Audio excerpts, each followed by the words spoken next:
folks, I'm back here. I'm the soccer guy and I'm back here today. And as I had promised before, I'm now going to try to talk about the groups of the World Cup.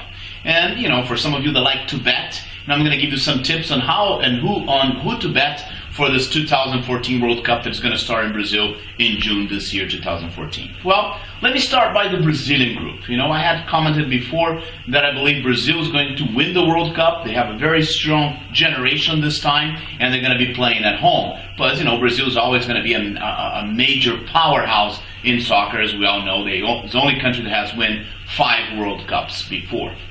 Anyway, well, as I said, Brazil has a very strong generation. However, you have to add in the equation the fact that there's a lot of political turmoil in Brazil at this time, and that may be a problem when the Brazilian team is going to be playing there. I think most of the people will root for Brazil, but there will be some problems there. Some people are already boycotting the team and cheering against, so we're going to have a little bit of a problem with that. The group is not an easy one. We got Mexico, we got Croatia, and we got also Cameroon. 3 strong teams that I would say, if we can put them like in the Division 3 groups, Division 3 level of soccer. They all have some tradition in soccer. Croatia came from the former Yugoslavia, where they used to play the most beautiful European soccer. They're also known as the Brazilian European soccer squad by the way they play, with a lot of poetry.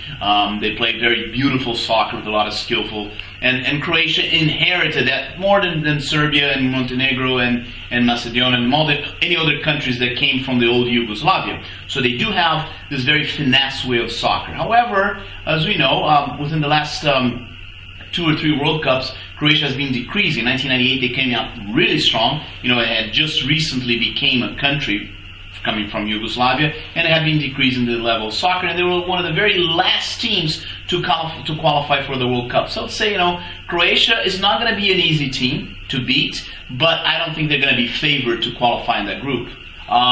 Same thing for Cameroon. Cameroon came out really strong in the 90s. They had a very strong team. They did really well in the Olympics and everything.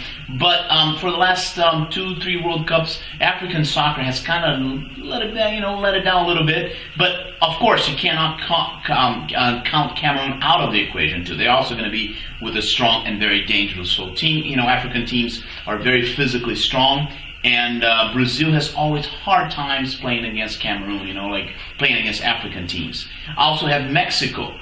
It's quite interesting that Mexico is one of those countries that has Brazil's number. They always beat Brazil and they're playing friendly matches. They beat Brazil in the Olympics, and that's something that we cannot forget. However, Mexico also had a really hard time qualifying for the World Cup. So we got 3 teams. They're all strong, but not that strong. So I think Brazil will definitely qualify. Probably I can see Brazil winning 3 matches. Not going to be easy matches, but I can count Brazil as qualifying as the first team on that group. Who's going to qualify in second? Croatia, Cameroon, and Mexico. That's going to be a really tough call. Really, really tough call.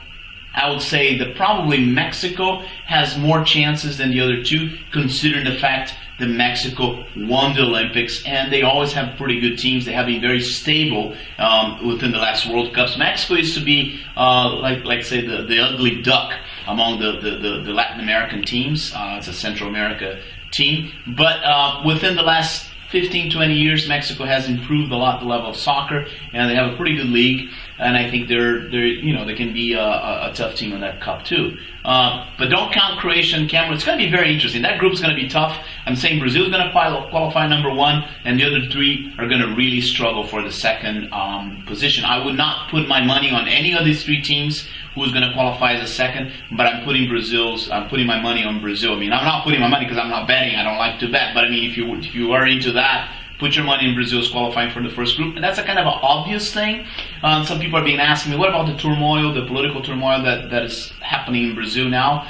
It's something to consider, but nothing to be alarmed. I think Brazil will qualify, winning the 3 matches. Maybe they're going to have a tough match here, a tough match there against Croatia, Mexico, and Cameroon, but I'm counting them to qualify as the first place for the group. And if I can choose one between the 3, I would choose Mexico, considering that Mexico won the Olympics on the last time. But it's going to be a tough call. Okay? So that's for the soccer guy now. I will come back tomorrow to talk about Group 2.